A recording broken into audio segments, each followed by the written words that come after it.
to Culture Night, where each week we're doing fancy wine and watch movies that are in some way culturally significant. I'm Andrew. And I'm Sarah, and we are back for a bonus holiday episode of our World War II season. It's like a hybrid. I think our holiday episodes in the past have not been... They've not been on theme. This one is, I think, kind of on theme. It's more on theme than any other one that we've done in the past. Yeah. So we are so excited for this movie. And so before we get into the movie, though... What are we drinking this week? We are drinking the 2021 French Camp Vineyard Zinfandel from Tobin James in Paso Robles, California. This one says that it's got a wild, brambly, peppery, raspberry, and dark berry characteristics. I love when something says it's peppery. Mm-hmm. So let's give it a smell. Anything on the nose? Yeah, I definitely have a lot of... pepper on the nose. Yeah, good fragrances, aromas coming. Mm-hmm. And I've burned my olfactories. I can't smell anything anymore. A couple big whiffs and it's gone. Oh, my God. This is a Christmas wine. This is... Great choice. The holidays, right? I was going to go... Get I was going to go jam. Fat Boy. Mm-hmm. And I was like, I feel like we've done a lot of Fat Boy. We'll do this one. Fat Boy would be good for a like Santa Claus themed episode. Definitely. Mm-hmm. Well, when we Keep watch that in mind for next year. A Santa Claus movie next year, we'll do that. Yeah, this definitely get the peppery. It has some earthy notes, but it also has that like really fruity, but also like some of the spices too, the like cloves and nutmeg. I feel like I'm just eating like a delicious jammy toast. That is very good. Very good. Well done. Can't wait to see how that one opens up. I was going to say, but we'll see. Will we like it better or we'll worse? Give you our thoughts after the show, as always. Yep. So now it is time to talk about what are we watching tonight. Tonight we are watching White Christmas from 1954. It is not rated, as in it didn't have a rating, kind of predicted the rating scale. Obviously, there's no crazy X-rated things that It is not a dirty Christmas movie. But let's hop into our time machine back to 1954. Where the top three movies released that year were surprisingly White Christmas at number one with $30 million. Released in April. Yeah. Which I thought was an interesting choice. Bold choice to release a movie like that. Considering you had 20,000 Leagues Under the Sea opening on December 23rd. Right. Grossing $28.2 million, so just behind that. And then number three was Demetrius and the Gladiators, grossing $26 million. I was thinking, and I should have actually gone back and looked through all of our notes, but I feel like this is the first like top box office hit that we've watched on the pod. I don't think so. I think we've... The Graduate was, but that was before we talked about. But I think a couple of them have been. We've definitely done top three. Like they've been like all three of the top ones that year. I don't know. I don't know. I feel like we've had a lot of 2s and 3s, but I was trying to remember if we'd had any number 1s. You can research that. Yeah, I'll research it. I'll research it and get back in the after show. In the meantime, the top 3 songs released that year were "Little Things Mean a Lot" by Kitty Callan and Jack Plays. Sure. Number 2 was "Wanted" by Perry Como and Hugo Winterhalter. And number 3 was "Hey There" by Rosemary Clooney with Buddy Cole. Interesting that all 3 were by duets. Yes. But I mean, I guess that tracks in the 50s. I feel like that was a thing people did. Not really band names or groups there.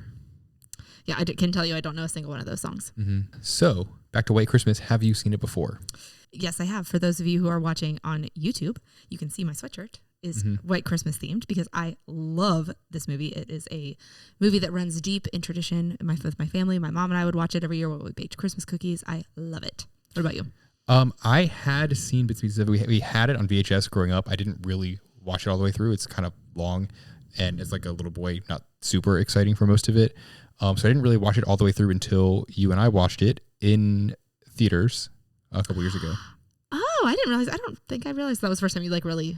Yeah, hadn't really ever sat through and watched it. Yeah, it just was not something that we watched, all the time because it's a lot easier nowadays. I feel like to fast forward through things as opposed to on a VCR having to like actually wait as it scans through the whole thing. And we didn't really skip through a lot of those scenes, so it was just kind of like a long, boring movie. Yeah, I will say there are parts of it that are terrible, but overall, I like most of it. It's harder to follow when you're a kid. There's a lot going on, but as an adult, it's a very interesting storyline, and I do like it. And I'm very excited to watch it for the pod because I always watch it like, the holidays, like, I'd like quote the certain parts, but like to watch it looking for the cinematic details, looking for the like World War II aspects of it, and especially how that compares to everything we've seen so far. Spoiler alert, this is probably coming out before a lot of the movies that we've already watched this season. So I'm excited to look at it from a little bit of a different lens, but I do love this movie so much. Yeah. So what do you know about the movie? We know everything. we know a lot. I'm sure we're probably going to find a lot of fun fact snacks. Yes, I'm very excited for fact snacks. I am excited to kind of watch this with a more critical eye and take some notes. But otherwise, I think it's time to jump into the movie. Jump in. White Christmas.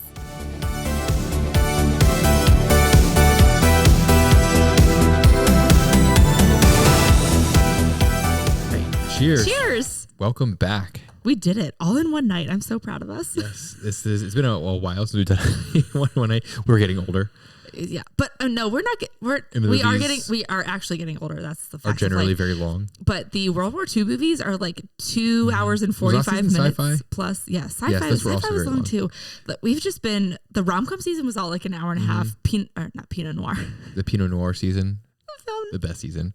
The film noir season was all like an hour and 20 minutes. Well, so the first movie was like 80 seconds long. It was just like, there's a stranger on the third floor. Yeah. I think that one was like barely over an hour. Yeah. But this one was 2 hours, which is longer than that, but was very short in comparison to what we've been watching lately. So it was nice. It did feel shorter, given that we've watched a lot of longer movies. It generally feels longer than most Christmas movies, which I feel like are generally in like the hour 20, hour 30 range. But we made it through. But before we get too far ahead of ourselves, let's jump into the wine scale.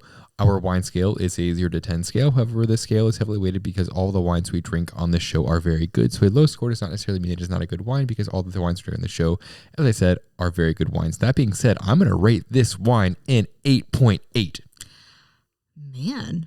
Also, round of applause, because you crushed that wine scale description. I'm giving it a 7.7. I had an 8.1. I do kind of like how we've got the like multiples of 11 there. I had 8.1. And by the time, and I'm wondering now that we've been doing so many 2-nighters, if that has affected my score, because after the second glass, I was like, I couldn't drink any more than this. It was just like, it got a little sweet on me at the end. Not sweet. It's take just a sip of this after show wine, which is the Costco Kirkland This is box, a negative 12.8 on it in comparison. It smells like dust in on the nose. direct contrast to a Tobin James wine. This is like a negative jillion. And it tastes like what someone would describe wine.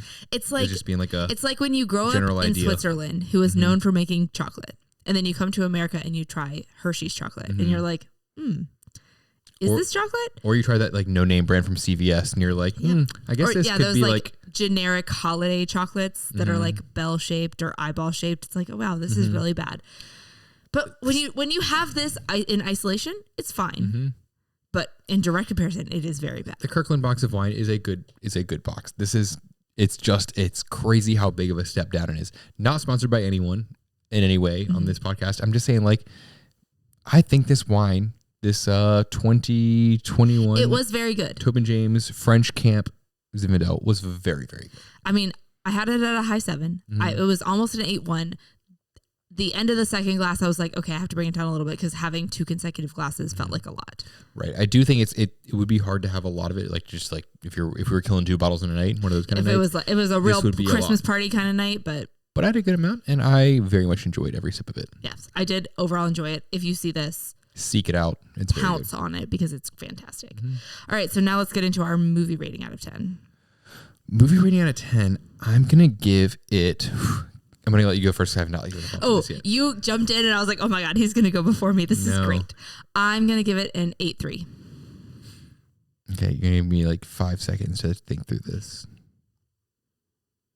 I'm going to give it a 7.6. Okay. Just know that I was going into it thinking 8.1. And as I was speaking, I saw 8.2 in my brain, and then I was like, nope. And I said 8.3. That it was a sliding scale. Yeah. I think it gets docked because there's so many like irrelevant dance numbers in there that they were like filling it, that if they filled that better with more on topic things, or if they just cut it and they said, look, we're rehearsing, and it was a very like dirty frame shot of them like rehearsing in the background and then like someone else doing something in the foreground. Sure. But the fact that it is like, as someone who rated it an 8.3, it is so much there. I have a list in my notes of all the songs that my mom and I would fast forward through, because you just don't need them. Like, I appreciate their talent. It does give like your mind a break. Like, it's a long movie, kind of want to process it, think through things. It give us time to like scroll through our phones while those numbers were going on. But like, decide on a family Christmas card. I'm almost like wondering if you cut all those, would the movie have felt like too cramped and too forced? It kind of gave you some time to go on. I think it would feel like a normal movie. Yeah. I mean, so okay, next year I'm gonna make a super cut. I'm going to cut those scenes out like they never existed, and we're gonna watch it and we're gonna say, did we feel like we missed literally anything? So wait for the after show a year from now, and we'll because see. like if you didn't notice, they're not in the final like show when they have it. Yeah. With like the final show is literally the general song and the Christmas song, and that's it. They're great songs. They're great songs. All the other tambourines and tappy toes and all this stuff. Like I get it, it's a movie. You're not going to be like, well, they don't want to watch through this all again. But like, I don't think in general ever wanted to sit through it. Yeah, and especially when you watch this whole elaborate number for like 4 whole minutes, and then they turn the camera and it is Emma, the general, and Susan, and I'm like, that is elaborate. They are full hair and makeup, full costume, full everything for 3 people. Yeah, it's a lot. So, anyways, moving into our next section, the movie description. I will go first, as always. There are some talented musicians that fought in a war. They end up following some girls to Vermont and meet their old general from the war, and decide that because there is, I guess, the homestead that this general owns is not doing so well, that they're going to put on a musical number for Christmas and put on this big show, and romantic drama ensues. Wonderful. Yes. All right, the description according to the TV. Also, just note that the TV says that this came out on October 13th, 1954, which feels a little bit more correct as far as like the timeline of a year. I don't know where that April came from, but note to self. Maybe like the film festivals, they came out then. Yeah, the film festival. Sundance really thrived. All right, the description according to TV says 2 talented song and dance men, dance men, team up after the war to become one of the hottest acts in show business. In time, they befriend and become romantically involved with the beautiful Haynes sisters, who comprise a sister act. That's it. Nothing about Christmas or nothing about Vermont. Nothing about the inn. Yeah, someone totally read the Cliff Notes, then Cliff Notes to that. They got excited at the beginning. We had some song and dance men, and then they decided, you don't need to know anymore. They put all their energy into song and dance. When are we going to have a good description again? Right? I'm really... Yes, there were no names with adjectives in front of them, which is my all-time favorite. It's everybody's favorite. All of the dedicated fans. So was the movie what you expected? I'm going to go ahead and take me back to when we saw this in theaters for the first time. I had obviously known White Christmas existed, knew literally nothing about it. I'm going to say not at all. Yeah, I mean, I'm pretty certain I would, if I had to put a year on it, I saw this when I was in 7th grade. I had no expectations, so I didn't know anything about it going into it. I would have expected this to have been more like you're snowed in somewhere. Yeah. White Christmas. I did not. That would definitely be the 2025 version. You're like snowed in some small town, but like 2 people that hate each other, and they're like Betty and Bob at certain points in the movie. Yeah, I would not have put this together, judging by the VHS that I barely looked at while like shuffling through things, just to be like, oh, I'd rather watch Terminator. And I will say, I'm pretty sure we also had the VHS as well, just to validate that. I'm sure we still have the VHS. I'm certain we do too. How well did the movie age? Overall, I felt fine. Like as far as like the actual content of the film and the things they said. We were watching a very well put together 4K version of this that it was not AI upscaled, and it looked fantastic. Yes, the coloring was the best of any version I've ever seen of this movie. I will say though, there were some glaring continuity errors that I made note of, specifically like in the girls' dressing room. Like Vera Ellen Judy is pouring coffee, and then she sets the thing down, and then it literally cuts to her holding the coffee mug and pouring it. Like there were some like very obvious like cut, they cut, but it wasn't. They cut, but then they didn't follow through, and like there were some little things like that I noticed actually watching this with like a critical eye. And there was like there's a couple other things I'll talk about in my notes, but overall.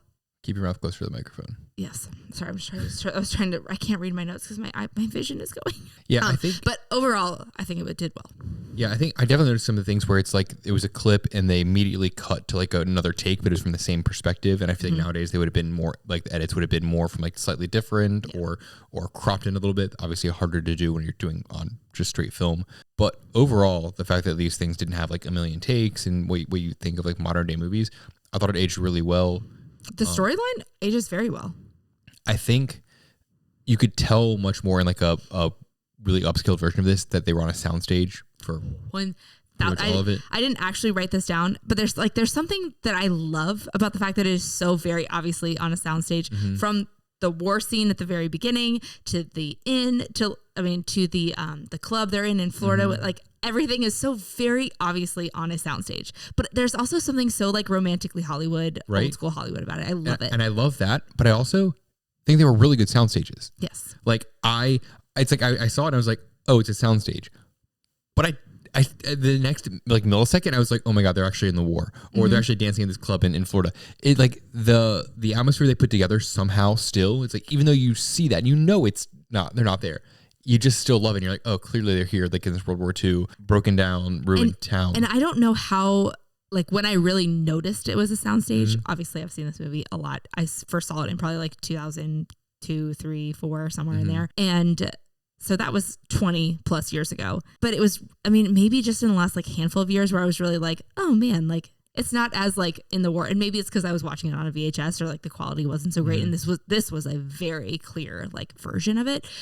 But oh God, I just love it all. I think it's since we watched, was it Dancing in the Rain, maybe? Singing in the Rain, where they had like a soundstage as part of it. And they were like, yes. I feel like since then I've really like noticed those things in movies. Probably. I never was able to like put my finger on it. Like obviously you see older movies and you see it's clearly that the backdrop is something that's painted, not actually mountains or a sunset there. And I don't even know, like it's not, I think I also just like hadn't seen that many older movies either. Like this one, Sound of Music, but that's not filmed on a soundstage. That like, yeah, as you can test by that helicopter in some of those scenes there. The wind blowing. That Gone like, with the Wind, I think. And I've seen that one time, and like you can only give so much attention to that movie because it's so long. And I saw it when I was like 10. So I mean, I've seen a lot more older movies in the last 2 years than I have in my entire life leading up to this. That I appreciate a lot more in this one. So anyways, could this be made today? They could do a remake. I would probably hate it. Yeah. Oh, I mean, I'm shocked they haven't tried. I'm glad they haven't tried. I'm shocked, like in the era of like, let's remake old things. They could definitely do a version. I don't think they could not do any war related, like that aspect would not play into it. If they're doing a full on remake, do you think Adam Driver would be Danny Kaye? No. I feel like he might be. No. What Andrew? What's his face? Yes, from Andrew Girls. Reynolds. Yeah, from Girls. I mean, I was reading there are rumors that Danny Kaye had an affair with another man, which I believe it, and it's a shame that he could not be the person. If that is the case, it's a shame he could not be the person he wanted to be in his time. But I very much feel like it would be there would be a lot more diversity. I think there was some of that like tension in this. But I literally had a note that said, "Is Danny Kaye straight?" The way that he's reacting to Vera Ellen's character coming on to him, like I get it. There's the nervousness, and you're just like trying to like play it cool. But it more felt like he was just not attracted to women in it, and it would make sense for him. Yeah, and I don't think anybody in 2025 would be like, "Oh, okay." Like that's I think what the reaction would be. I'm certain in 1954, obviously it would have been like, "You keep that a secret," right? So I think it could be made today. Like they could make a version of this and not call it White Christmas, but have a play on it. I'm certain has Lifetime or Hallmark made a version? Probably. So I did have, I believe, a note about this of in regards to like, was this too soon and too late? If this was made today, movie was made 9 years after World War II ended. So I had a note that said, that's my first note. That I said, was this all too soon and too late? Like the way they kind of react to these things, and they're all like, "Oh, it's we'll show us back in the army," and all these like fun, lighthearted things and jokes, and just it's all happiness. I mean, my thought is the first. I googled it because being that we're in our World War II season, I was like, "What was the first World War II movie that came out?" The first one came out in 1946. That's what I say. It probably came out like months later, while the war was going. So it's not like I'm certain this was this was not the first one after that. Like, I think. It was so much a part of their lives. And one of my notes was just in the actual real time of recording this podcast, we have seen 5 movies already. I love the perspective of this being like, we see the war, but then like life goes on after the war. And I feel like that's also an interesting perspective in this narrative of the World War II era that we're watching, that like you live in this, that we're like, you watch them in the war and you're living in this traumatic lifestyle for like years for some people. But then what do you do when it's over?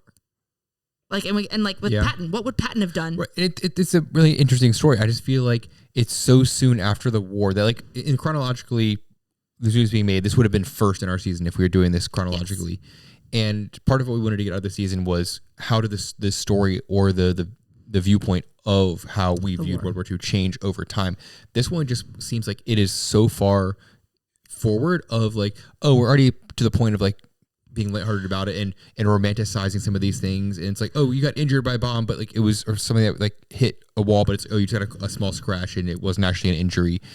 And some of the movies we've seen, it's like everything is like so traumatic. You see people like losing limbs and lives and all that. Like this is very different perspective. Counter that I almost think that in 1954, they were not as like, there's PTSD, there is real life trauma, they were not as like in tune to psychological effects that happen from trauma, that they were just like, it's fine, you're fine.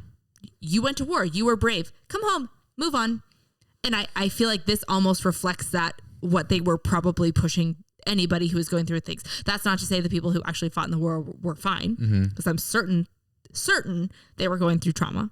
Yeah, and I know like in Dirty Dozen, we were like, oh, some of those actors that actually played in it were in the war, and they're making somewhat of a comedy based on this. But to me, it seems like if this were made today, back to the original question, like think of the last 10 years, like would we be making comedies and musicals about the war in Iraq even, or COVID, or the war in Ukraine, like these kind of things? Like it still to me seems like almost tone deaf or just like way too soon for some of these, where it's like people are still very much suffering from this and from the effects, and we're like making it seem like, oh yeah, I was just really wish I was back there, whereas a lot of people that were in the war probably just like, thank God. It was hell. Yeah it would be different. I think the story of World War II could, or like some kind of like White Christmas, we couldn't like old man retires, buys this in, like if they're making a period piece of this, I think they could, but of modern day warfare, I don't think they would. No, they would, and they would not. Right. I do think it doesn't surprise me that this is of that era, though. And then like, culturally things have changed, and we wouldn't. Yeah. Did they say the title of the movie? They sang it. They sure sang it. I don't think they've said it. They did not say it. They sang it. I hope we have a White Christmas. They didn't. It was not dramatic like that. Oh my goodness, everyone, look. I mean, this outside. is like it is a White Christmas. 30 to 40 years before the 80s and 90s when this became a real trope. Yeah. Did the title fit the movie? Sure. They were hoping for a White Christmas in Vermont to bring people. Choreography. Don't even get me started on Mr. Bones or any other. If this was called Mr. Bones, it would have made no money. It would not have been number one. Not the top grossing movie that year. Yeah.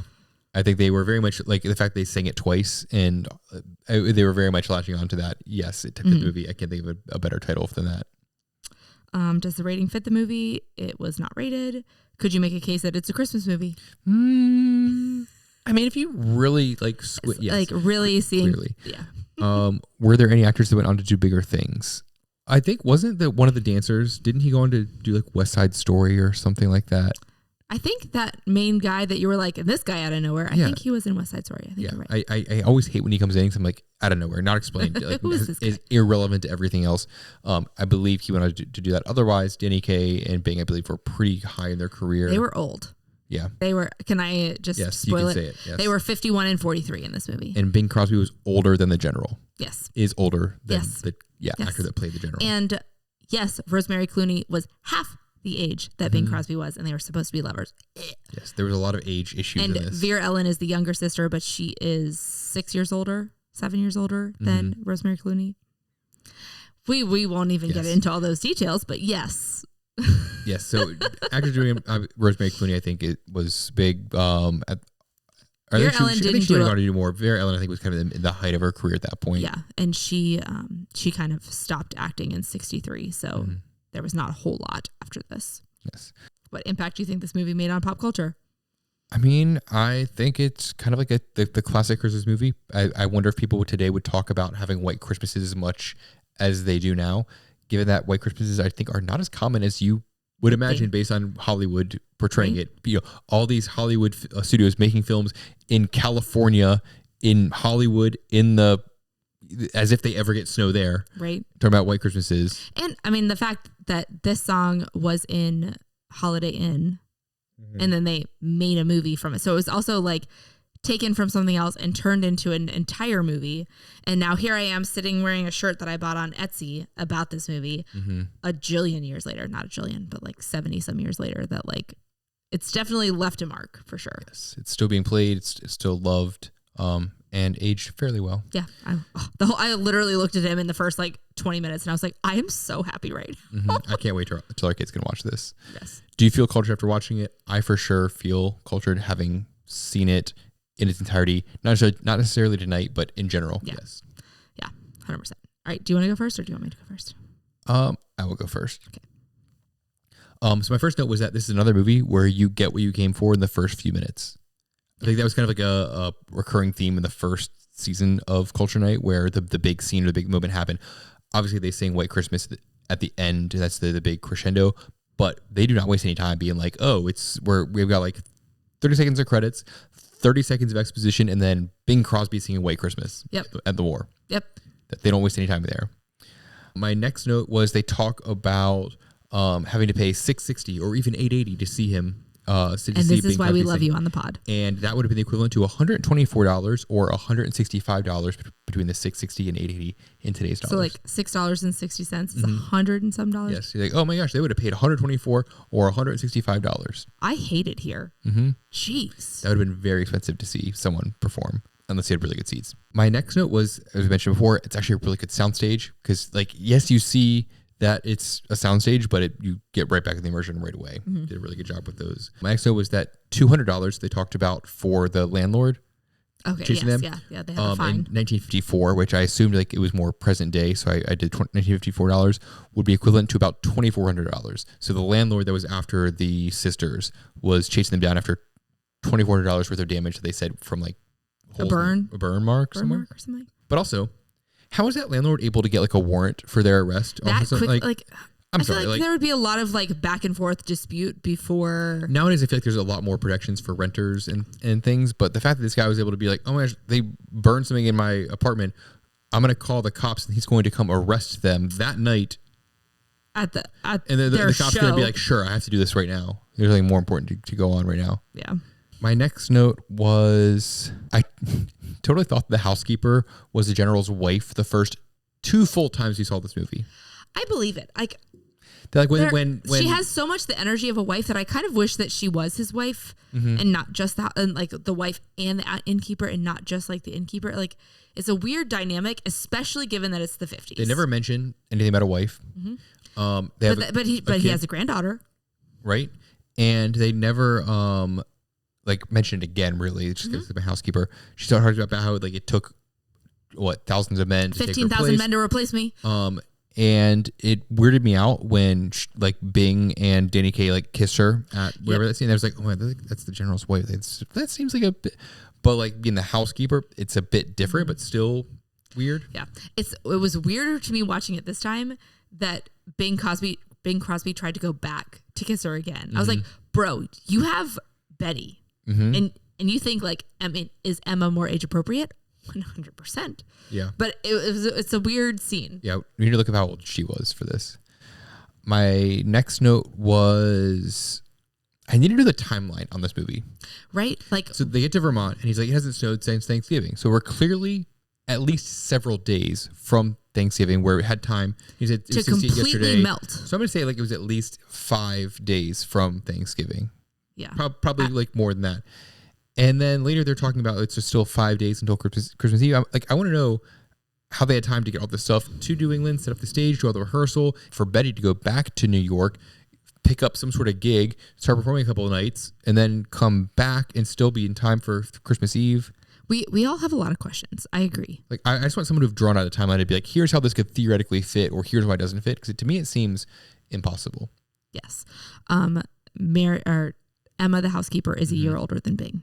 No. Sorry. He's a year older. She's a year older than Danny Kaye. Danny Kaye. She is 7 years younger than Bing Crosby. Interesting.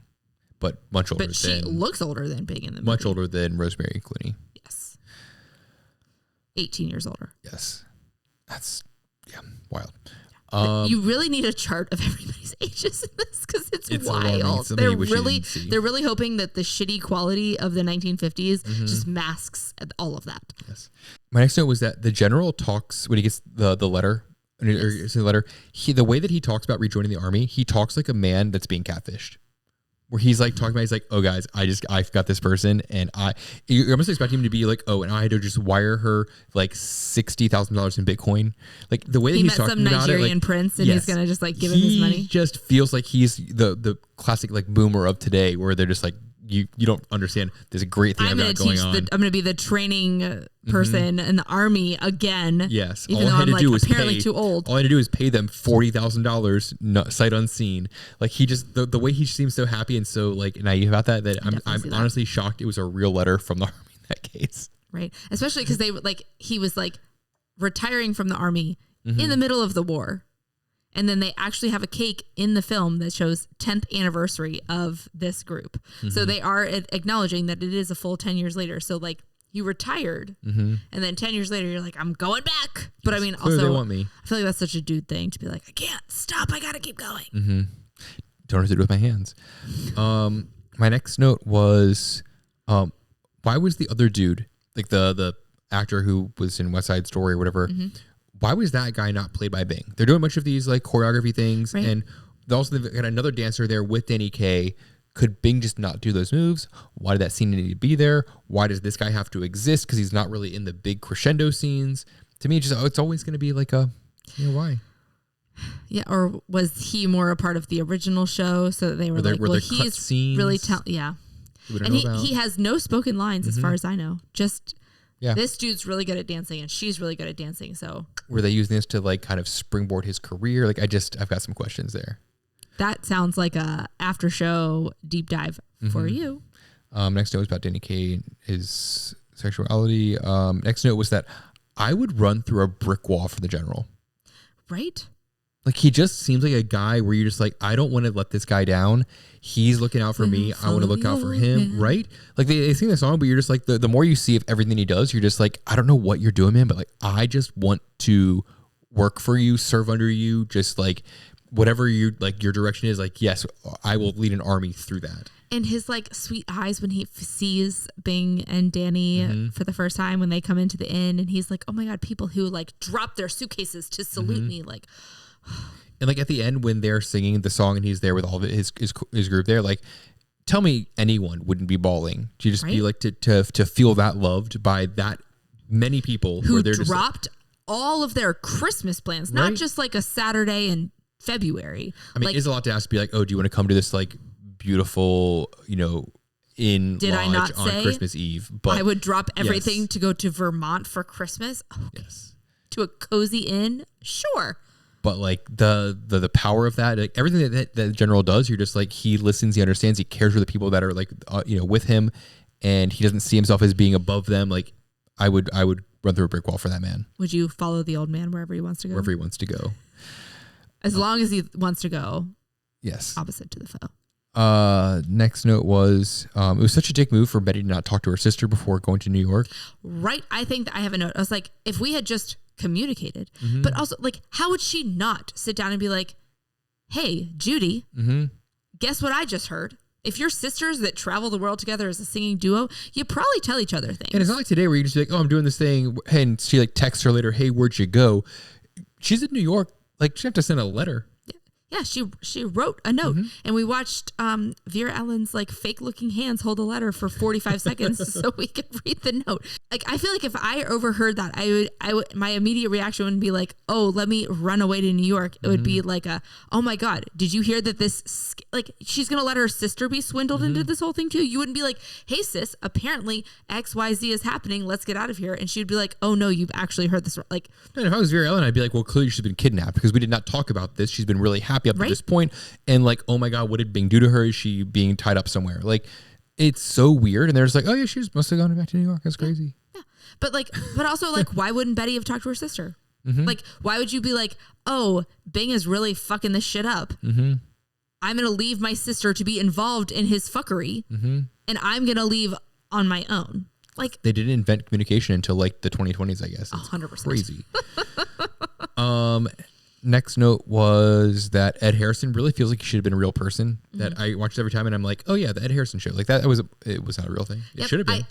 It was based on the Ed Sullivan Show. That's probably why it sounds so real. Which I Googled tonight because I was like, this feels so real. And I also look it up every time because I can never fully remember. Yeah. I'm always like, oh, that's crazy. They must have gotten the real guy. No, it's totally made up thing.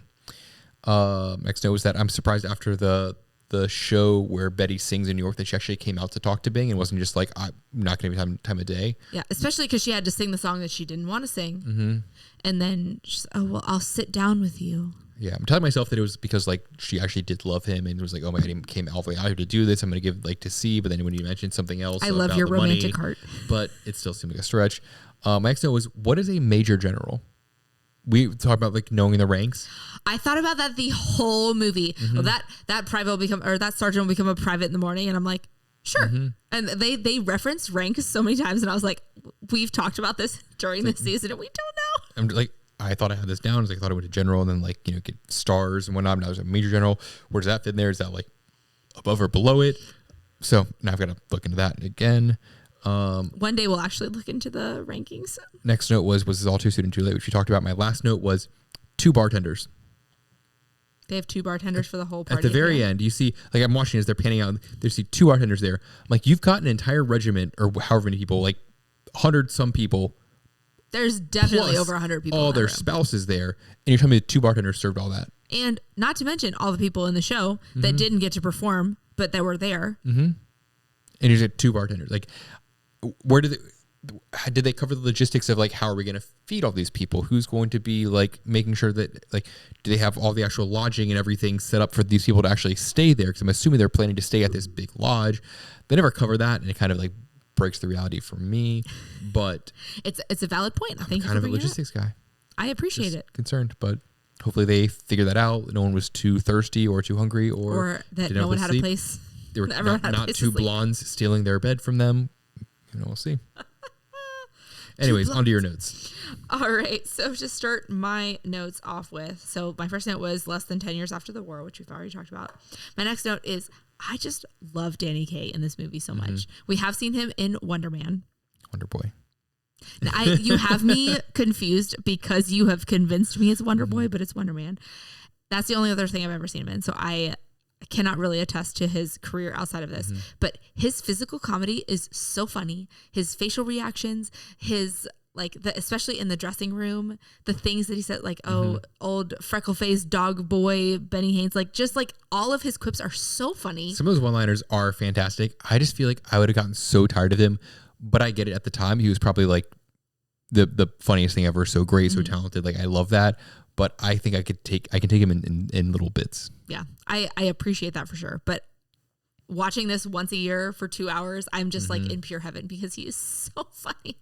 I do very much feel like he had a lot of feminine characteristics, and it just makes me sad that if he like lived this whole false life because he couldn't express that. Because you watch this and you're like, I don't buy it. I just don't.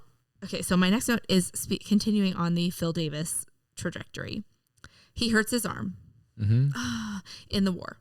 But if you watch the scene where it actually happens, he picks Bing Crosby up. He hurls Bing Crosby to the ground. Like, for a second, I was like, did he get thrown to the ground? Because he hits the ground hard.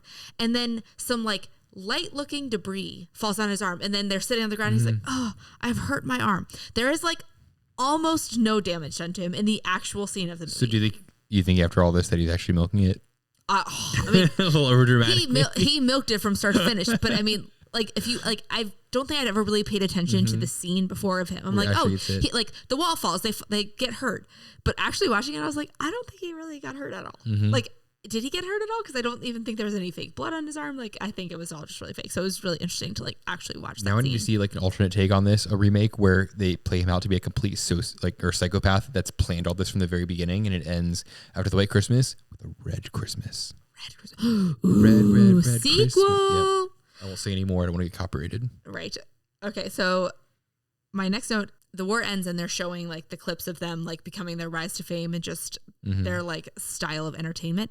That era of entertainment is so interesting to me. Just the like one person, like you go to a club in like your fanciest attire and you watch these people live perform, and that's just like a typical Saturday for you, not like a once a year we go to a show or kind of thing. Like that is so interesting to me because it's something that like it doesn't really exist anymore. Well, now we just watch them on YouTube, watch replays of people performing on like the Tonight Show and all that, or anything else. And you're just like, you watch that. You don't have to go to a club and see that. The like style of being like, you have to like, I watch it in my pajamas with after a shower, just like sitting around doing nothing, but just like watching, especially once they get to Florida and like the people in the club and like watching the people that are there. It's just it's a little sad.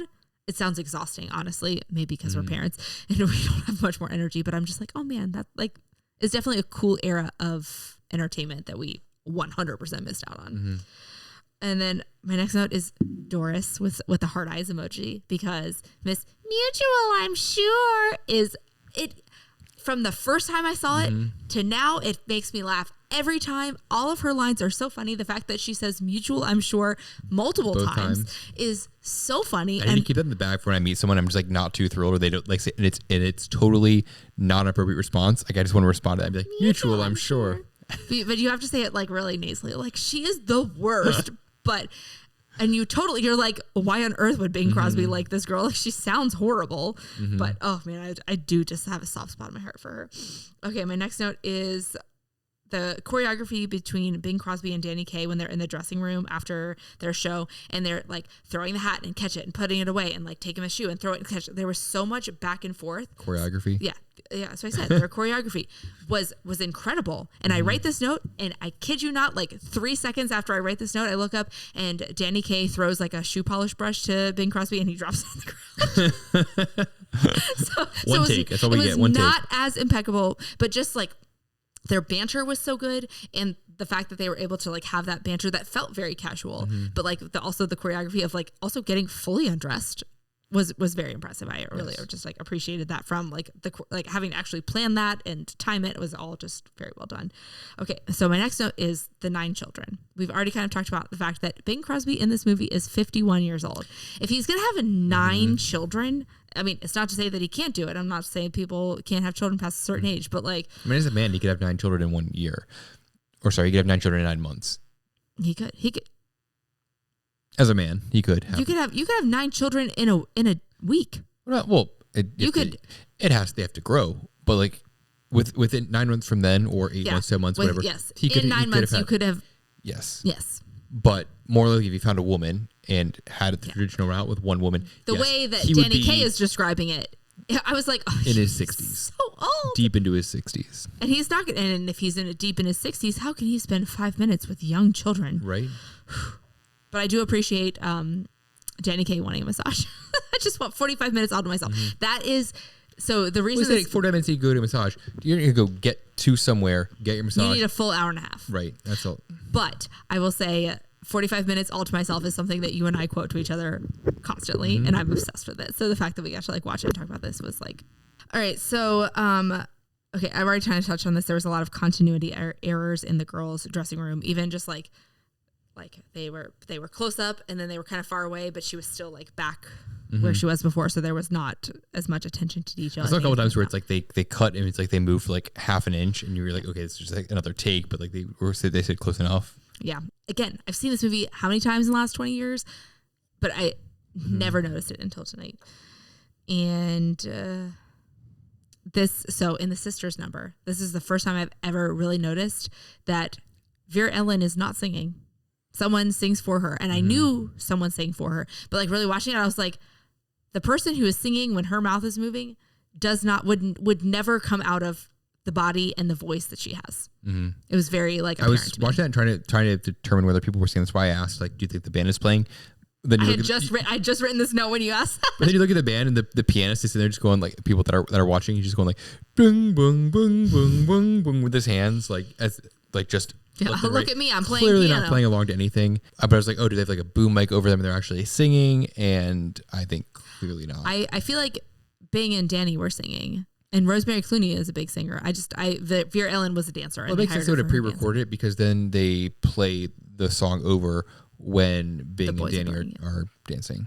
And we'll just like go right into that. Oh my God. I just like every time I love that so much. I will never forget watching that for the first time. And like, again, no expectations, not sure what's happening.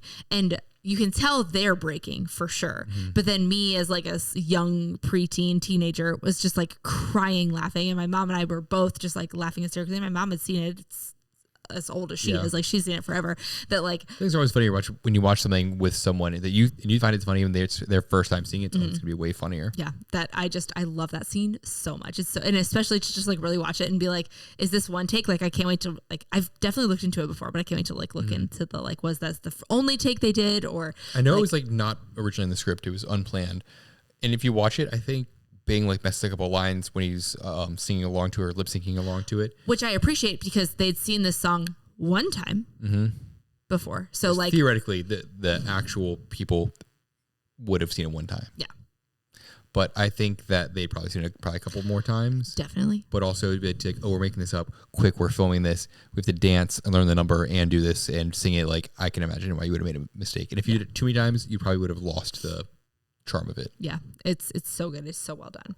Also, I have kind of alluded to this already, but just a quick note. So as I said, I would watch this every year with my mom, typically while we made Christmas cookies. But the one rule that my mom put into place was like, we have to fast forward through some scenes. So the scenes that we always fast forwarded through, just for the listeners who care, are the best things happen while you're dancing. We'd listen to the singing part at first, but then once the chorus kind of took over and they danced for 45 minutes, like done. The whole boat scene, like boat launch scene, all that. Fast forward. The Mr. Bones / Mandy number. Nope. Didn't listen to that. Choreography, easily the worst. And the whole like the exclusive no song tap dancing number between Mr. West Side Story and Vera Ellen. Like just we fast forward it every time. And I can't wait for your director's cut because that is the cut that I want to see. I think it's gonna be a fan favorite. I can't wait. So those are the ones that we always fast forwarded through. We already talked about sisters. My next note, we kind of already talked about, why don't they just talk to each other? Like, just I don't know, communicate. Bad communication. And then my next note is Emma is such an underrated character. We've already kind of talked about the granddaughter. No, Emma is the housekeeper. Oh yeah. Just her like busybody, but just how she like. I think I wrote this when she was talking to the general when they were trying to get him to wear his suit, and like it took 15,000 men to replace me. But just her like the quip is so funny. She's so great at it. It is so good, and just like her nosiness is obviously annoying. It's like a big like part of the plot. But yeah, she just you know she's funny when you're watching it, but when you really like take a step back, you're like, she is not given enough props because she's hilarious. I don't know if she like defined the sort of role of like the snarky housekeeper, but she did a great job playing it. So good. My next note is World War II perspective, and just saying that like the whole like we saw some of the war, but like also stuff happens after the war that I really appreciated the perspective of seeing that here. And then my next note is for you. If you were the general and you walk into that room surprised that 100 people, would you hate it? Would you love it? Would you like just sobbing? Would you enjoy it? Would you be glad that they were there for you? Would you be embarrassed that people like put you in the spot like that? It's probably like every person's dream to like feel that respected by like that many people. I don't think anyone would ever be like, I'm going to say that I want that. I think I would feel so uncomfortable, but I probably would be very emotional if something that happened and just being like, oh my God, I did not realize this. But I think as a general, I think he probably understood that people like respected him that well. But in his bones, it seemed like he still wanted to be one of the guys out there fighting alongside them. That I think I probably would have like passed out. Yeah, I hate surprises. So the idea of that was I hate public surprises. Like if it's like you surprise me with like a dinner date or something, like something that's like you and me or like us and the kids, like something that's small, but like being surprised in front of other people like is such an embarrassing thing to me that my first thought would be like, I would just be like, I'm just going to need like 45 minutes all to myself in the back before I can come out here, because I hate the element of surprise. I thought I had a note about this. I just realized I didn't, but talking about like coming out into that area, where did all that come from? Like he's like, oh, we got like this barn they're going to be performing in type thing. It's just like off to the side place. The sets that they put together inside this stage, like, was that just there? Did they build this whole like resort with that in mind? It seems way over the top for how large of a stage for performing that is versus how few seats they have. I mean, I think like, are you talking about like the choreography and the Mandy and like those they got like several steps and stages, all that sort of stuff. And then I think all they show for this the actual Christmas Eve thing is just like the one set with the war zone. I assume that it's like a part of the show that they travel with because just like they talked about like the number of people and like the coordinating of getting everything there, that it seems like it's like, we have this set, we will put it on your stage. It's not also to bring that thing there and then get that to fit inside of this like essentially barn they have there, to put all that together and take up that much space, to have all those crazy over the elaborate numbers, to be in front of like 60 people. It feels absurd to us, but it in my mind it tracks with the 50s. I agree. It feels weird. It must have cost at least especially knowing or 880 like to see. Especially knowing how big the productions are of the concerts that exist in 2025. I think it's still that same artistry. Like, we're putting on a performance. I don't care how many people it's for. Like, I feel like people would still do their, like Lady Gaga would still do her crazy over the top stuff for 40 people or 40,000 people. Like, it doesn't matter that. But I do agree. It feels weird, but I think it's also just our 2025 perspective. That's what I'm wondering. It's more, is it us that thinks it's weird, or was it kind of like, oh, it's movies type thing, even back in the 1950s? Yeah. Okay. I've got 2 more notes. So my whole life, I've Googled it every time I've watched this movie, was Danny Kaye in The Wizard of Oz, because to me, he has the energy of someone who could have played the lion in The Wizard of Oz. Like, I just feel like he would have been a great lion. Like, every single time I've watched it since 2000 whatever to now, I'm always like, is he the lion? Like, because he just like has that like, I am the king of the forest. I imagine he was very much influenced by that. He was not, in case you're concerned, because don't worry, I've looked it up. But he just like, he has that energy so deeply to me. And every time, like tonight, I was like, was he? And I was like, like, you've got to stop thinking that, because every year I'd look it up. I'm sure we could get the AI to generate a version of Danny Kaye playing the lion. And especially because the lion is like so makeup that you're like, is it? I don't know. It gets me every year. And then my final note, I wrote this, and then I have a asterisk, is the final Christmas outfits rock. But then, because I was looking at the girls, because like, if you're a woman and you love Christmas, like, you want to be wearing those outfits. You're like, oh my God, Mrs. Claus herself. Look at me, I am Mrs. Claus. And then they zoomed in on Bing Crosby. And you made a comment as soon as I read this.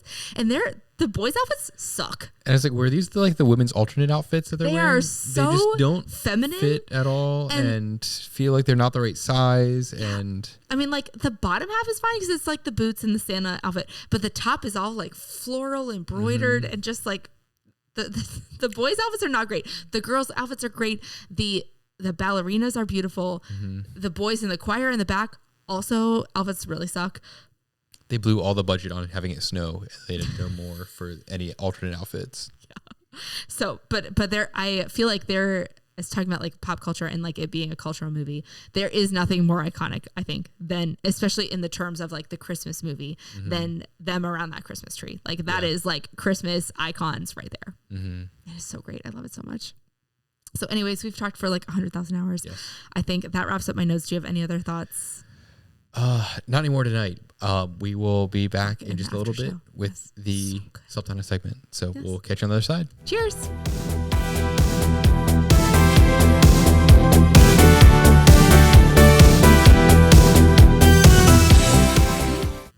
Cheers. Cheers. Oh, that doesn't have the same satisfying clink. Different clink. For those of you who are not watching or listening, that was the clink of our Busch Gardens Christmas Town boot mugs. Yeah. We're drinking out of tonight to be festive. Inspired by European Christmas markets. We are drinking our wine out of these today just so we can be kind of festive.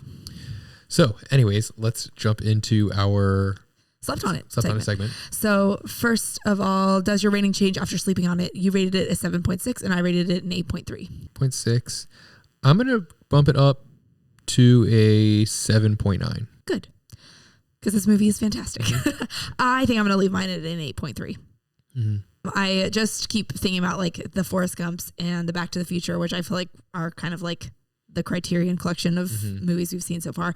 And this is fantastic. It is super quotable, but it's also like specific to one time of year. So 8.3 is the sweet spot for this one. Yeah. I think what drove it up for me was not necessarily like anything about the movie itself, like with like the plot or the acting or the memorable parts about that. I'm just excited about the technical aspects of it that I discovered in my research after watching the movie. Yeah. And I just have been thinking about how we watched this for the last several days, and I just love it. And sitting with a smile on my face, ready to go. Yeah, it definitely kicks off the Christmas season. Despite the movie mostly taking or not being very cold, the fact that it kind of ends with all the snow just really kind of puts you in that. It's iconic. It's fantastic. All right. Would you like to kick us off, or do you want me to get started? Sure. I'll start off with the first thing that I researched. I'm not going to get as technical as I'd like with this because I didn't fully finish reading the whole process of it. But this was the first movie to be produced with VistaVision.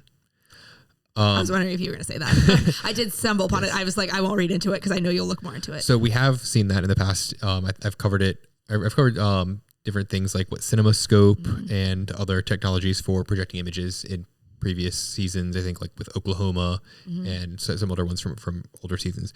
But what happened was with all of the efforts to create these super widescreen images for projection, there were two issues. One was it lost a lot of quality as they were taking these images, recording on film, and then projecting it to these really wide aspects. It's kind of like physics. If you can imagine the negative that you're projecting through is going to only have so much information that they can possibly capture in that, and they're projecting it on these large screens to make it wider. The other issue was that these really wide screens the screens needed to be so wide they were actually having to take seats out of movie theaters in order to retrofit them with these extra wide screens. Now, most theaters at the time had already replaced their projection screens with something that was more wide, but to get the full CinemaScope extra wide vision, they were extending on that even further, and it was just kind of getting cost prohibitive, annoying, losing revenue from losing seats and everything. So they wanted a new technology that would solve both of those problems. And so what Paramount came up with, the head of Paramount's camera department, John R. Bishop, I'm assuming he probably had help, but he gets the full credit for it in this article, came up with an idea to basically take two cameras that were recording simultaneously, turn them sideways and record them. So it was then filming vertically.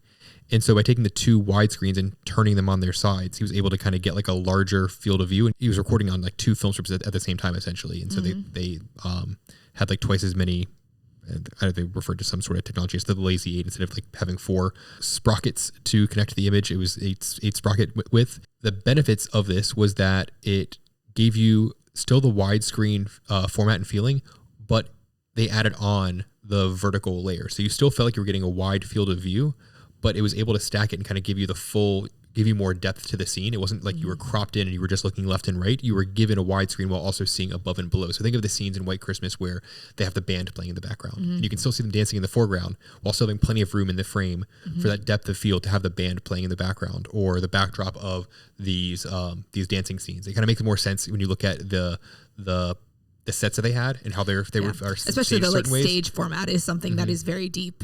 Yeah, that makes a lot of sense. So it makes a lot of sense why they wanted to have all these numbers in there now, is because they wanted to show off and basically flex with that. Yeah, but like at what cost?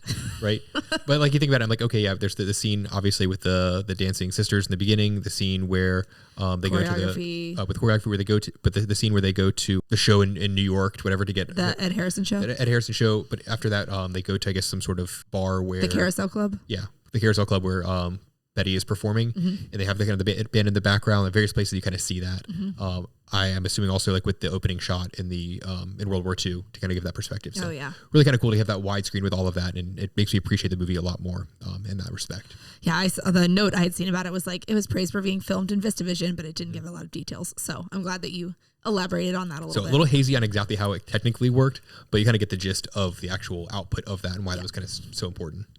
Yeah, that's super cool. All right, so... and one last thing.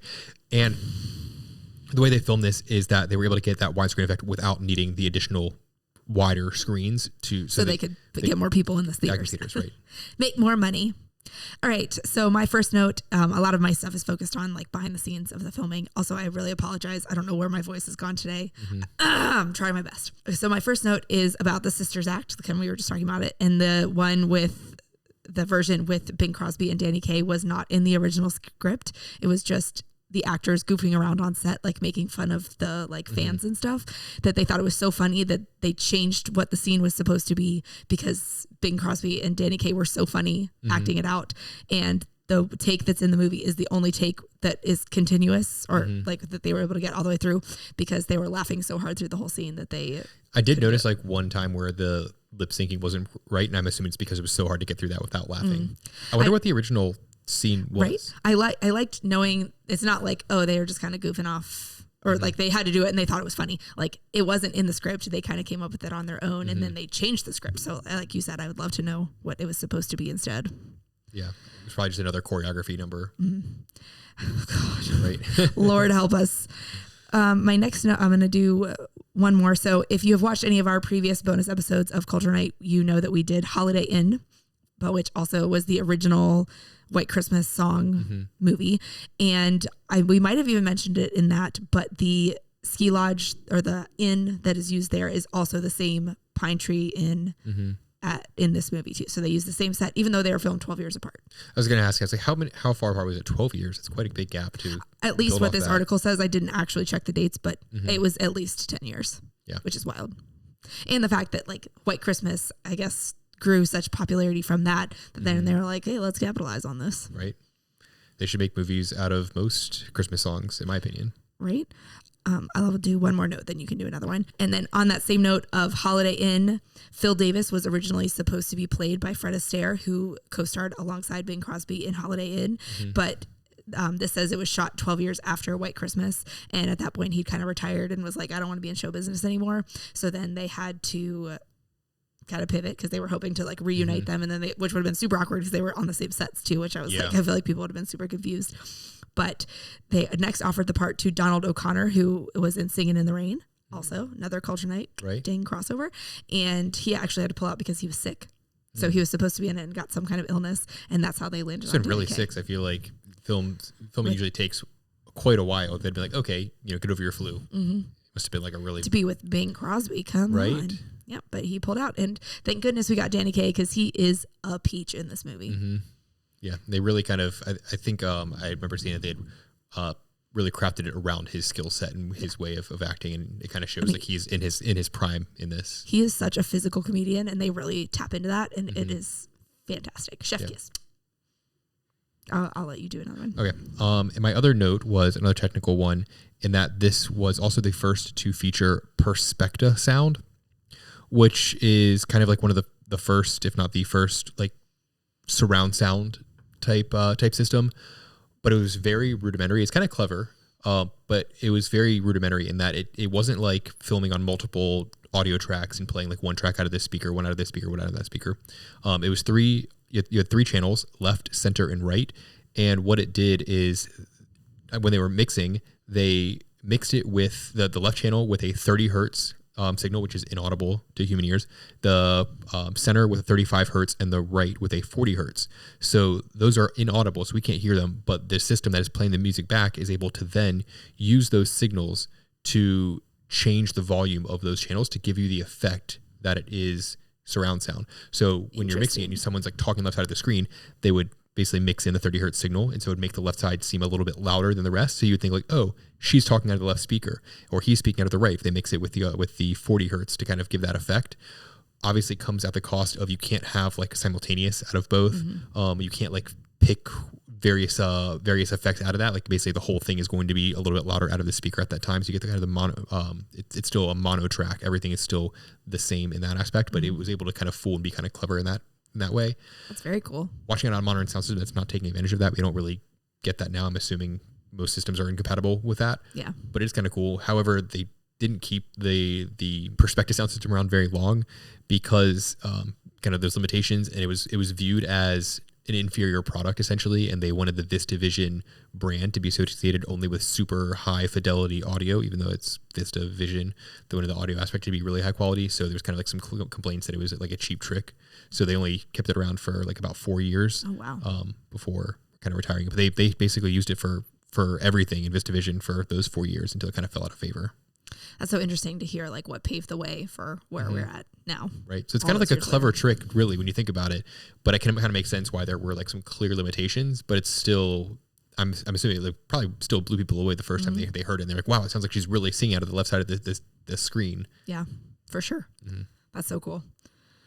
Yeah, it's just like, I feel like that's what's so cool about watching these older movies is really thinking of like, we're so used to watching movies from a long time ago and right now and just this whole spectrum of movies. But what they had in 1954 was just like nothing compared to now, and doing these little tricks to figure those things out is just, it's really cool. There's like little clever things that kind of added up, and people kind of kept improving on until we have what we have, today, with all these crazy different perspectives in the visual aspect of the films.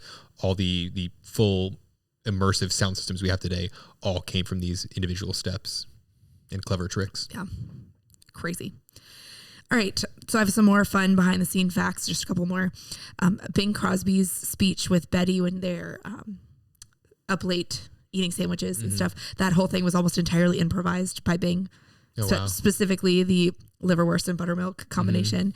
And so that was not like somebody thinking that was delicious and you should eat that combo of things, but he made that up almost on his own. So thank him for being just creative in that sense. And kind of on the same note of Bing Crosby, the whole reason that Rosemary Clooney took the role in this film, despite the fact that she was half the age of Bing Crosby, was because she wanted to say she worked with him. She knew it was an incredible opportunity. And she was just, quote, I was so in awe of him that's what triggered this. She viewed him as a grandfather figure. Probably, who she had kissed. But they ended up being lifelong friends after this. So I feel like that's really cool to be like, well, I mean, I have this once in a lifetime opportunity. And it's also like, it was 1954. They were not doing anything racy. Right. And then one more fun behind the scenes fact is that the original, the song Snow on the Train wasn't even supposed to be about something snow. It was just like completely unrelated. I think it was to the tune of some other song, and they just switched it up and was like, oh, let's tie all this whole thing together. And there's also no official soundtrack for this movie, which is devastating because there should be. Right. That's crazy because there's about so many like original it's a songs musical in it too. movie. Yeah. That and I as soon as I read that, I was like, I remember having a hard time finding some of these songs when I was trying to listen to them a couple of years ago. That I guess it's because there's no official soundtrack. Crazy. And maybe they weren't thinking themselves as much of a musical, just like more of like dance numbers. I don't know, but different time. Yeah, I guess. But anyways, there were so many fun behind the scenes facts. I was proud of how many we already knew when I was looking through things, like their age differences and just like so many different things. I was the like, fact that Vera Ellen's head is tied on with a ribbon, and if you untie it, her head just actually falls off. That's not true. The fact that she doesn't do her own songs, but she does do all her own dancing and just like so many different things. I thought it was just so much out there. Go do some research on your own, but definitely watch this movie this holiday season because it is a classic. So I think that wraps it up. Yep. I think that wraps up for White Christmas. Thank you so much for watching this bonus episode of Culture Night Pod. If you enjoyed this episode, wherever you are listening, if you could rate and review the podcast, we would super appreciate you. And if you're watching us on YouTube, if you could give this video a like or click subscribe if you want to follow along for more the rest of our war season. We have lots of awesome movies that we are reviewing, and we hope that you'll want to follow along. If you have any questions or any fun facts you want to share with us, you can email us at culturenightpod@gmail.com or leave us a comment or message on Instagram at culturenightpod. And I think with that, we will catch you in the next one. Cheers. Cheers.